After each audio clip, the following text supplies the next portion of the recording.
नमस्कार। मैं संकल्प शुक्ला आप सभी के समक्ष एक बार फिर इस तकनीकी मंच पे उपस्थित हूँ।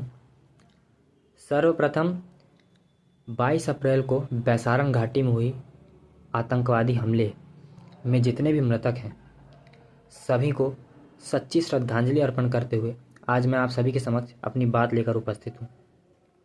अंत में डॉक्टर हरिओम पवार की एक बहुत ही सुप्रसिद्ध कविता जो उन्होंने 2015-16 के समय जो बहुत ज़्यादा प्रचलित हुई, जब ऐसा ही तरह का एक हमला पठानकोट में 2015-16 के समय में हुआ था।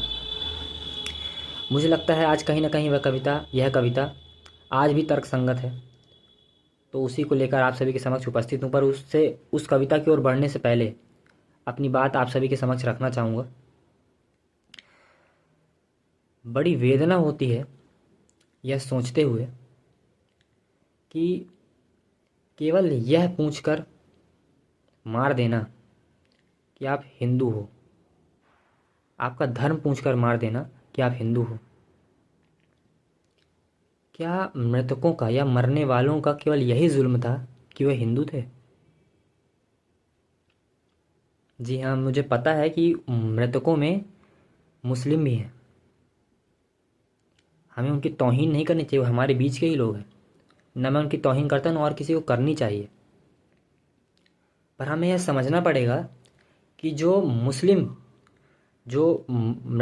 मृतकों में शामिल है, उनकी मृत्यु उस कड़ी में नहीं हुई, क्योंकि कहीं ना कहीं उनमें भी इंसानियत जिंदा थी, जो है दूसरों को बचाव के क्रम में सामने आए, जिससे कि वह आतंकवादियों के बीच में एक रोड़ा के समान बन गए। आतंकवादियों के बीच में आने के कारण आतंकवादियों ने उन्हें मारा। हम इससे यह भी समझ सकते हैं कि इनका आतंकवादियों का दिमाग कैसा है, इनका माइंडसेट कैसा है, इनकी आइडियोलॉजी कैसी है कि अपनों को भी नहीं बख्शते। तो हमें यह समझना पड़ेगा कि यह हमला हिंदुओं को टारगेट करके किया गया। जिस तरह मैंने बताया कि मुस्लिम बीच में आए, बीच बचाव के लिए आए, इस कारण उनकी हत्या हुई, उस कड़ी में उनकी हत्या नहीं हुई।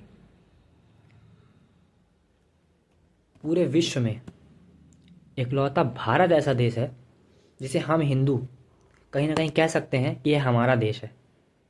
यद्यपि भारत कोई रिकॉग्नाइज नहीं करता ऑन पेपर कि हम हिंदू राष्ट्र हैं। Yes, India is a secular country, but we have to understand that India is not pursuing negative kind of secularism, we are following a positive secularism. Positive secularism यह सुनिश्चित करता है कि देश में उपस्थित जितने भी धर्म हैं सबके राइट्स को प्रोटेक्ट किया जाएगा। तो क्या केवल मृतकों का जुल्म यह था कि वह हिंदू थे? क्योंकि हिंदू मेजॉरिटी में हैं, इसका मतलब क्या यह है कि उनके राइट्स को प्रोटेक्ट नहीं किया जाएगा? क्या हमला सीधा हिंदुत्व पर था? यह बात को हमें समझना पड़ेगा। जब मैं पढ़ता हूँ डॉक्टर APJ अब्दुल कलाम के बारे में, समकालीन जब उस समय हम पढ़ते हैं मौलाना आज़ाद के बारे में, समकालीन समय में जब हम देखते हैं खान सर को, जाकिर खान को, भारतीय क्रिकेट टीम में जब हम देखते हैं मोहम्मद शमी को, तो मेरे जैसे लोग भूल जाते होंगे धर्म क्या होता है। लेकिन इन लोग कैसा एग्जाम्पल सेट कर रहे हैं?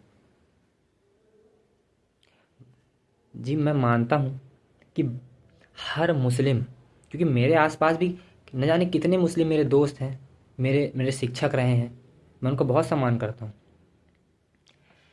हम यह मानते हैं कि हर मुस्लिम आतंकवादी नहीं होता, लेकिन हर आतंकवादी मुस्लिम होता है, जो यह सिद्ध करता है कि आतंकवाद का धर्म है। खैर, ये मेरी आइडियोलॉजी है, आपको मैं आपके ऊपर सौंपता हूँ। आज पूरे विश्व में OIC, organisation of Islamic cooperation में 57 कंट्रीज़ हैं, 57 देश हैं जो ऑन पेपर डिक्लेयर करते हैं कि दे आर इस्लामिक स्टेट्स। इसी तरह क्रिश्चियन कंट्रीज, आई थिंक 15 और 20 countries are there which accept Christian as a state religion. पर हिंदुओं के लिए क्या है? अगर नेपाल को एक अपवाद के रूप में छोड़ दें तो पूरे विश्व में कौन सी कंट्री है जो हिंदू को अपना आधिकारिक धर्म मानती है, राष्ट्र का धर्म मानती है। और नेपाल भी 2006 तक ही, जब तक वहाँ संविधान लागू नहीं हुआ, 2006 तक ही वह हिंदू राष्ट्र था। आज के समय में वह भी एक सेकुलर कंट्री है। हिंदुओं की आबादी 1.2 बिलियन है। उनके लिए एक भी देश ऐसा नहीं है जो हिंदुओं के लिए समर्पित हो। और आज भारत जहाँ हिंदू मेजॉरिटी में है, वह सुरक्षित नहीं है। आज वह बैसारम घाटी, आज वो पहलगाम है, कल क्या पता वो बनारस हो। कल क्या पता आपके और मैं, हम जैसे छोटे कस्बे में जहाँ रहते हैं, कल वो हो। कई लोग इसे इंटेलिजेंस फेलियर बताते हैं। जी हाँ, जब सरकार ने ही इसे कबूल कर लिया है कि यह इंटेलिजेंस फेलियर है, तो इस पे बात बहस करने का क्या ही मतलब। हमें अब ये भी तो समझना होगा कि महीने के ऐसे सैकड़ों हमले वही इंटेलिजेंस के वगैरह से टल जाते हैं, वजह से वो हमले रोक दिए जाते हैं। महीने में सैकड़ों हमले इस तरह के रोक दिए जाते हैं इंटेलिजेंस के बलबूते पे। हमारी इंटेलिजेंस फोर्स, हमारी सेना 365 दिन 24 घंटे इसी काम पे लगी रहती है कि कहीं ब्रीच ना हो, सिक्योरिटी ब्रीच ना हो। और आतंकी बस वही एक ही मौका ढूंढते हैं जहाँ वो सक्सेस हो जाते हैं। तो हमारे देश की सेना, हमारे देश का इंटेलिजेंस पर हमें गर्व होना चाहिए। और जहाँ पास चूक थी वहाँ सरकार ने माना कि चूक है। हमें ऐसे बिना कुछ जाने समझे किसी पर टिप्पणी नहीं करनी चाहिए। इसका क्या हल है, इसके ऊपर जाना चाहिए। इस पर ज़्यादा हमारा ध्यान तो फोकस होना चाहिए। तेजस्वी सूर्या का एक बयान था जो मैंने पार्लियामेंट की उनकी स्पीच में सुना था, कि उन्होंने कहा था कि which kind of secularism we are having. A Christian could be Christian, a Muslim could be a Muslim, but a Hindu had to be secular. Which kind of one way secularism we are having. अगर हिंदू अपने राष्ट्र, अपने धर्म की, अपने अपने अधिकारों की बात कर देता है, तो आज आजकल की पार्टियां एकजुट इकट्ठा एक साथ आ जाती हैं केवल यह बोलने के लिए कि जो सरकार है वो है हिंदुत्ववादी सरकार है। क्या मतलब मेजॉरिटी के राइट्स के लिए बोल देना यह साबित कर देता है कि आप हिंदुत्ववादी सरकार हैं और आप बाकियों के लिए कुछ नहीं कर रहे हैं।